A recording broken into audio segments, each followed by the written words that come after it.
இப்ப ஒரு நிமிஷம் கற்பனை செஞ்சு பாருங்க. நீங்க ரோட்ல நடந்து போயிட்டு இருக்கீங்க. கீழே ஒரு சாதாரண கம்பி கிடக்கு. நாம பொதுவா என்ன பண்ணுவோம்? ஒண்ணு அதை அப்படியே கால்ல தட்டி விட்டுட்டு போயிடுவோம். ஆமா. இல்லைன்னா அதை எடுத்துட்டு உடைஞ்ச கேட்ட தற்காலிகமா கட்டி வைக்க பயன்படுத்துவோம். அதோட வேலை முடிஞ்சதும் என்ன பண்ணுவோம்? நேரா குப்பையில வீசிடுவோம். கண்டிப்பா. ஏன்னா அது ஒரு சாதாரண பயன்பாட்டு பொருள், அவ்வளவுதான். கரெக்ட்.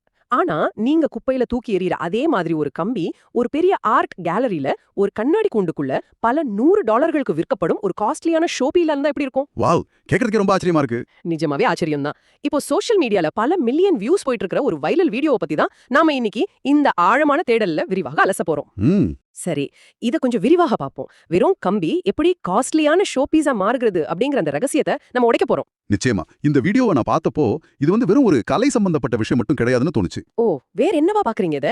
இது மனித மூளையோட கற்பனை திறன், அப்புறம் அந்த ஸ்பேஷியல் ரீசனிங்னு சொல்லுவாங்க இல்லையா, அதாவது இடைவெளி சார்ந்த சிந்தனை. ஆமா ஆமா. அந்த சிந்தனை ஒரு சாதாரண மூலப்பொருளை எப்படி முழுமையான ஒரு படைப்பா, ஒரு கலைப்பொருளா மாற்றுது அப்படிங்கிறதுக்கான மிகச்சிறந்த உதாரணம் இது. உண்மைதான். இத பார்க்கும்போது நம்மை சுற்றி இருக்கும் உலகத்தை, சாதாரண பொருட்களை நம்ம எப்படி பார்க்கறோம் அப்படிங்கிற கண்ணோட்டத்தையே இது மாற்றி அமைக்குதுன்னு சொல்லலாம். அது 100க்கு 100 உண்மை. ஆனா இதுல நீங்க அந்த வீடியோவை கொஞ்சம் கூர்ந்து கவனிச்சீங்கன்னா ஒரு விஷயம் ரொம்ப தெளிவா புரியும். எந்த விஷயத்தை சொல்றீங்க? அவங்க சும்மா ரோட்ல கிடைக்கிற சாதாரண இரும்பு கம்பியை எடுத்து இந்த மேஜிக்க பண்ணல. குறிப்பா ஸ்டெயின்லெஸ் ஸ்டீல் 304 ஹார்ட் ஒயர் அப்படிங்கிற ஒரு குறிப்பிட்ட கம்பியை தான் தேர்ந்தெடுக்கிறாங்க. கரெக்ட். எனக்கு என்ன சந்தேகம்னா, சாதாரண இரும்பு கம்பிங்கிறது வளைக்க முடியாத ஒரு பிடிவாதமான கல் மாதிரி எல்லாம் கிடையாது. அதுவும் சுலபமா வளர்ந்து கொடுக்கக்கூடியது தானே? ஆமா, சுலபமா வளையும். அதை வச்சு கலைப்பொருட்கள் செய்யறது இன்னும் சுலபமாச்சே. அப்புறம் ஏன் குறிப்பா இந்த 304 ஸ்டீல் கம்பியை தேடி போகணும்? இங்கதான் உலோகவியல், அதாவது மெட்டலர்ஜியோட ஒரு சுவாரஸ்யமான அறிவியல் ஒளிஞ்சிருக்கு. நீங்க சொல்ற மாதிரி சாதாரண இரும்பு கம்பி சுலபமா வளையும் தான். ஆனா அதுக்கு மெமரி கிடையாது. மெமரியா? கம்பிக்கு மெமரியா? அதாவது ஒரு வடிவத்தை நம்ம வளைச்சதுக்கு அப்புறம் அதை அப்படியே இறுக்கி பிடிச்சுக்கிற தன்மை சாதாரண இரும்புக்கு ரொம்ப குறைவு. ஓ, அப்போ அது ஈஸியா அதோட ஷேப்பை மாத்திக்கோன்னு சொல்றீங்க? எக்ஸாக்ட்லி. அது மட்டும் இல்லாம சாதாரண இரும்பு காற்றில் உள்ள ஈரப்பதத்தோடு வினை புரிந்து ரொம்ப சீக்கிரமே துருப்பிடிச்சிடும். ஆமா, அது ஒரு பெரிய பிரச்சனை தான். இப்போ யோசிச்சு பாருங்க, ஒரு கலைஞர் பல 100 மணி நேரம் செலவழித்து நுணுக்கமா ஒரு பொருளை உருவாக்கும் போது அது 2 மாசத்துல துருப்பிடிச்சு அதோட வடிவம் சிதைந்து போறத அவர் கண்டிப்பா விரும்ப மாட்டார் இல்லையா? நிச்சயமா மாட்டார். அவ்வளோ கஷ்டப்பட்டு செஞ்சு என்ன பிரயோஜனம்? அதனாலதான் இந்த 304 கிரேட் ஸ்டெயின்லெஸ் ஸ்டீல். இதுல குரோமியம் மற்றும் நிக்கல் கலந்திருக்கும். அந்த குரோமியம் கம்பியின் மேற்பரப்பில் கண்ணுக்கு தெரியாத ஒரு ஆக்சைடு லேயரை உருவாக்கி அந்த துருப்பிடிப்பதையே முற்றிலுமா தடுத்து நிறுத்திடும். அதனால பல வருஷங்கள் ஆனாலும் அதோட பழவழப்பு புதுசு போலவே கொஞ்சம் கூட குறையாது. அப்போ அந்த படைப்பு காலத்தை தாண்டி பல வருஷங்களுக்கு அப்படியே நிக்கணும் அப்படிங்கிறதுக்காக தான் இந்த 304 ஸ்டீலை பயன்படுத்துறாங்க. சரியா சொன்னீங்க. சரி, இதுல எனக்கு இன்னொரு சந்தேகம் வருது. இந்த வீடியோல குறிப்பா 1.5 மில்லிமீட்டர் தடிமன் உள்ள கம்பியத்தான் பயன்படுத்துறதா சொல்றாங்க. ஆமா, 1.5 mm தான். இந்த 304 ஸ்டீல் அவ்ளோ ஸ்ட்ராங்கான ஒரு உலோகம்னு நீங்களே சொல்லிட்டீங்க. அப்படி இருக்கும்போது அதை வளைக்கவே ரொம்ப கஷ்டமா இருக்குமே? ஓரளவுக்கு கஷ்டம்தான். அப்போ அந்த 1.5 mm கம்பிய வெறும் கைகளால இல்லனா ஒரு சின்ன பிளேயர் வச்சு வளைக்கும் போது அந்த ஆர்டிஸ்டோட விரல்கள் எல்லாம் காயமாயிடுமே. இத சுலபமாக்க அவங்க ஏன் 1 mm தடிமன் உள்ள கம்பியை பயன்படுத்தக்கூடாது? அது ஒரு மிகச்சிறந்த கேள்வி. இது வெறும் அவங்களுக்கு வளைக்க ஈஸியா இருக்கணும் அப்படிங்கிற வசதி சம்பந்தப்பட்ட விஷயம் கிடையாது. அப்புறம் என்ன காரணம்? இது முழுக்க முழுக்க ஸ்ட்ரக்சரல் இன்டெகிரிட்டி, அதாவது அந்த பொருளின் கட்டமைப்பு சார்ந்த ஒரு விஷயம். கொஞ்சம் விளக்கமா சொல்ல முடியுமா? கண்டிப்பா. இப்போ நீங்க ஒரு 1 mm கம்பியை எடுத்து ஒரு முப்பரிமாண, அதாவது 3D பறவையோ இல்ல ஒரு குட்டி பைக்கோ செய்றீங்கன்னு வச்சுக்கோங்க. சரி. அந்த 1 mm கம்பியை வளைக்க ரொம்ப சுலபமா இருக்கும். ஆனா செஞ்சு முடிச்ச உடனே அந்த ஒட்டுமொத்த உருவத்தோட எடையை தாங்குற அளவுக்கு அதுக்கு வலிமை இருக்காது. ஓ, அதாவது அது நிக்காதுன்னு சொல்றீங்களா? ஆமா.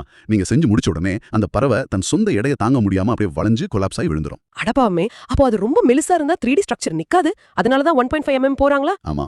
சரி, அப்போ அதை விட ஸ்ட்ராங்கா இருக்கட்டும் 2 mm க்கு போனாங்கன்னா என்ன ஆகும்னு நினைக்கிறீங்க? நீங்க முன்னாடி சொன்ன மாதிரி விரல்கள் எல்லாம் ரத்தமாகிடும், வளைக்கவே முடியாது. எக்ஸாக்ட்லி. 2 mm கம்பியை வளைக்க மனித விரல்களின் பலம் பத்தாது. அதுக்கு பெரிய மெக்கானிக்கல் டூல்ஸ் தேவைப்படும். ஆனா இங்கதான் ஒரு சுவாரஸ்யமான விஷயம் இருக்கு. இந்த கலையோட உயிரோட்டமே அந்த ஆர்டிஸ்டோட விரல்கள் கொடுக்கிற அந்த நுணுக்கமான அழுத்தத்துல தான் இருக்கு.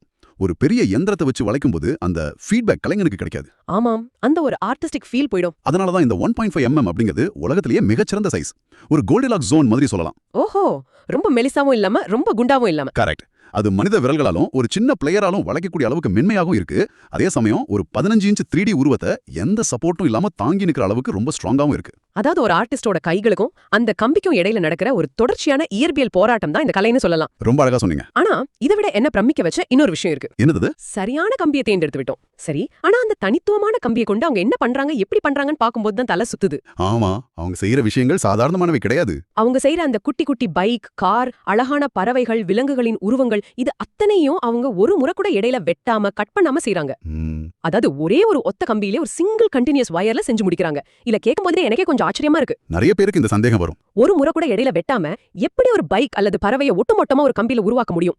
ஒரு காகிதத்துல பேனாவை எடுக்காம கர்சிவ் ரைட்டிங் மாதிரி 2Dல ஒரு படம் வரையணும்னாலே நான் வந்து ஒரு 10 தடவை யோசிப்பேன். அதுவே கஷ்டம் தான் நமக்கு. அப்படி இருக்கும்போது ஒரு ஸ்ட்ராங்கான இரும்பு கம்பியில, அதுவும் 3Dல எந்த இடத்துலயும் பிரிக்காம இது எப்படி கொண்டு வராங்க? இது நிஜமாவே சாத்தியம்தானா? கண்டிப்பா சாத்தியம்தான். இதத்தான் நம்ம கணிதவியல்ல டோபாலஜி அப்படின்னு சொல்லுவோம். இது வந்து வெறும் கைகளால் மட்டும் செய்யற வேலை கிடையாது. இது ஒரு மிக கடினமான மூளை பயிற்சி. மூளை பயிற்சியா? கம்பி வளைக்கிறதுக்கும் மூளைக்கும் என்ன சம்பந்தம்? நிறைய சம்பந்தம் இருக்கு. ஒரு 3D பொருளை ஒரு சிங்கிள் லைன்ல எப்படி வரையலாம் அப்படிங்கறத அவங்க முதல்ல மூளைக்குள்ள ஒரு மேப் மாதிரி உருவாக்கணும். ஓ, ஒரு மென்டல் ப்ளூ பிரிண்ட் மாதிரி. ஆமா. எங்க ஆரம்பிக்கிறோம், எங்க ஒரு லூப் போட்டு திரும்பி வரோம், ஒரு சக்கரத்தை செஞ்சுட்டு அப்படியே அந்த கம்பியை எப்படி ஹேண்டில் பார்க்க கொண்டு போறோம்னு ஒரு மிக துல்லியமான திட்டமிடல் அவங்க மனசுக்குள்ள ஓடிட்டே இருக்கணும். கேட்கவே ரொம்ப சிக்கலா இருக்கே. அது மட்டும் இல்ல, இதுல இன்னொரு முக்கியமான டெக்னிக் என்னன்னா, அவங்க கம்பியை சும்மா வளைக்கிறது கிடையாது. 2 வளைவுகள் சந்திக்கும் இடத்துல ஒரு டென்ஷன் நோடு உருவாக்குவாங்க. டென்ஷன் நோட்னா? அதாவது கம்பியை ஒன்றோடு ஒன்று பின்னி ஒரு இறுக்கத்தை ஏற்படுத்துவாங்க. இதுதான் அந்த 3D உருவத்துக்கு ஒரு சட்டகம், அதாவது ஒரு ஃப்ரேம் மாதிரி செயல்பட்டு அது கலையாம பாத்துக்கும். ஒரு நிமிஷம். இதுல எனக்கு ஒரு முக்கியமான சந்தேகம் வருது. சொல்லுங்க. மூளைக்குள்ள எவ்வளவுதான் மேப் போட்டாலும் நாம வந்து மனுஷங்க தானே. வேலை செய்யும்போது கை தவறி ஒரு சின்ன வளைவு தப்பா போயிடுச்சுன்னா என்ன பண்றது? பிளேயரை வச்சு அப்படியே கொஞ்சம் பின்னாடி வளைச்சு சரி பண்ணிட வேண்டியதானே. இதுல என்ன இவ்ளோ கஷ்டம் இருக்கு? கொஞ்சம் அட்ஜஸ்ட் பண்ணிக்கலாம்ல. அங்கதான் உலோகவியலோட இன்னொரு பெரிய சவால் இருக்கு. இதுக்கு பேரு ஒர்க் ஹார்டனிங் அப்படின்னு சொல்லுவாங்க. ஒர்க் ஹார்டனிங் அப்படின்னா, அதாவது ஒரு உலோகத்தை நீங்க ஒரு குறிப்பிட்ட இடத்துல வளைக்கும் போது அந்த இடத்துல இருக்கிற உலோகத்தின் கிறிஸ்டல் கட்டமைப்பு ரொம்ப ரொம்ப இறுக்கமா மாறிடும். அதனால அந்த மடிப்பு ரொம்ப கடினமாயிடும்.